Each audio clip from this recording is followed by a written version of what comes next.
Welcome to తొలి వార్త. ప్రజల కోసం ప్రజల పక్షం. వార్తలు చదువుతుంది మీ Madhuri. Mahabubnagar red cross diagnostic సెంటర్కు భూమి కేటాయించాలని గవర్నర్కు వినతి.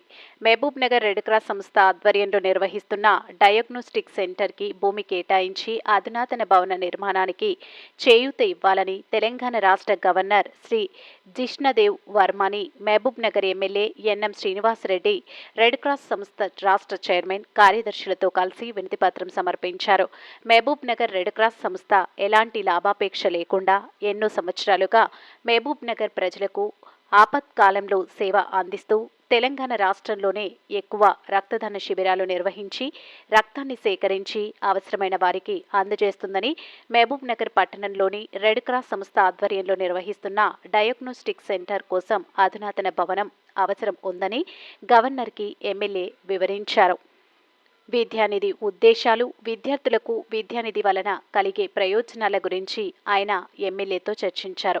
విద్యా అభివృద్ధికి మహబూబ్ నగర్ ఎమ్మెల్యే ఎన్ఎం శ్రీనివాసరెడ్డి చేస్తున్న కృషిని ఆయన ఈ సందర్భంగా ప్రత్యేకంగా అభినందించారు.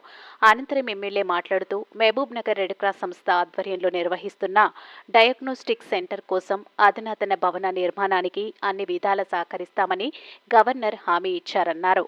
అందుకు గవర్నర్కి ఎమ్మెల్యే కృతజ్ఞతలు తెలియజేశారు. గవర్నర్ను కలిసిన వారిలో ఎమ్మెల్యేతో పాటు రాష్ట్ర రెడ్ క్రాస్ సంస్థ చైర్మన్ అజయ్ మిత్రా, రాష్ట్ర రెడ్ క్రాస్ సంస్థ ప్రధాన కార్యదర్శి శ్రీరాములు, మహబూబ్ నగర్ రెడ్ క్రాస్ సంస్థ చైర్మన్ లయన్ నటరాజ్, రాష్ట్ర ఈసీ సభ్యులు రమణయ్య తదితరులు పాల్గొన్నారు. మీ తొలి వార్త న్యూస్ని సబ్స్క్రైబ్ చేసి, లైక్ చేసి, షేర్ చేయండి.